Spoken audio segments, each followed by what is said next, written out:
Hello friend.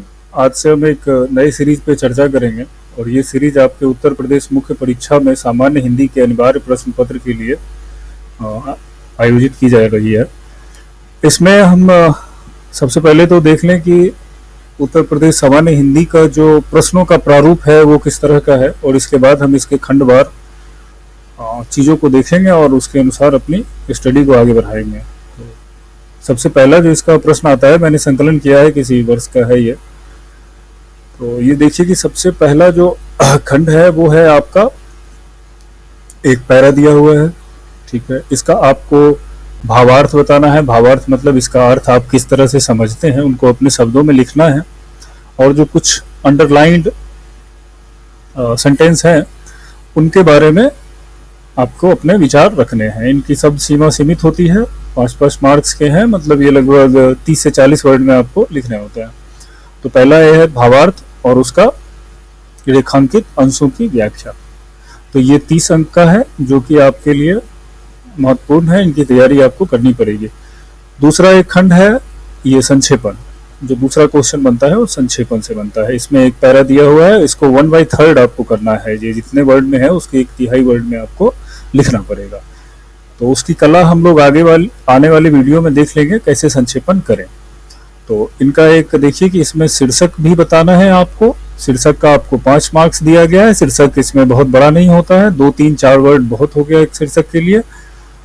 और उसके बाद संक्षेपण की विशेषताओं को चर्चा करना है कि संक्षेपण क्या है, संक्षेपण किस तरह से करते हैं, संक्षेपण से क्या लाभ मिलता है, या संक्षेपण में किन बातों को रखते हैं, इसको बताना पड़ेगा आपको।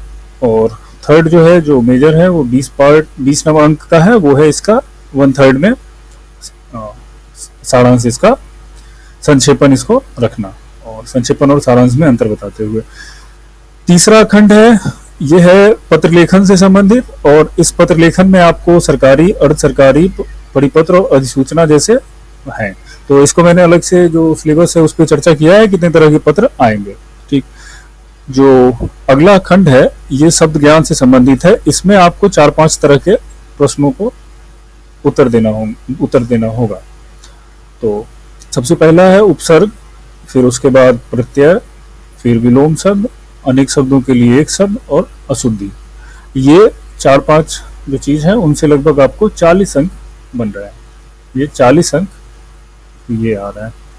तो आसान है, इसमें बस आपको रटना है और रटने के साथ सही तरीके से लिखने के लिए लिख कर प्रैक्टिस करना होगा, ताकि वहां पे वर्तनी की अशुद्धि ना हो।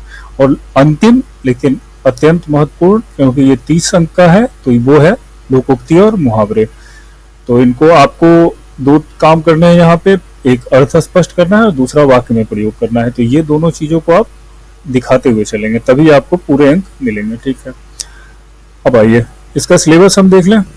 जो इन सारे प्रश्नों पर आधारित सिलेबस उत्तर प्रदेश द्वारा प्रस्तुत किया जाता है आयोग द्वारा। तो उसको देखिए कि सबसे पहला था खंड का अवबोध एवं प्रश्न उत्तर, जिसमें 30 अंक था। फिर संक्षेपण, इसमें 30 अंक। पत्र लेखन में केवल 5 तरह के पत्र हैं। ये है सरकारी, अर्ध सरकारी, कार्यालय आदेश, अधिसूचना, परिपत्र और तार लेखन। शब्द ज्ञान और प्रयोग में केवल 4 तरह के प्रश्न थे, विलोम, वर्तनी और वाक्य शुद्धि, अनेक शब्दों के लिए एक शब्द, उपसर्ग और प्रत्यय, और एक अंतिम लोकोक्ति एवं मुहावरे। तो इसके बाद के जो वीडियो है मैं उनमें इन सारी चीजों को एक एक करके बताऊंगा और उनकी संकल्पनाओं पे भी चर्चा की जाएगी। तो इसके बाद की वीडियो को जारी रखने के लिए अगर आप मेरे वीडियो को लाइक करते हैं, सब्सक्राइब करते हैं, तो मैं इसको जारी रख पाऊंगा, प्रोत्साहित होऊंगा मैं भी। और अन्यथा अगर आपको इसमें इंटरेस्ट नहीं है तो मैं इसको रोक दे रहा हूँ। तो आप अगर लाइक सब्सक्राइब करें तो आगे जारी रहेगी ये।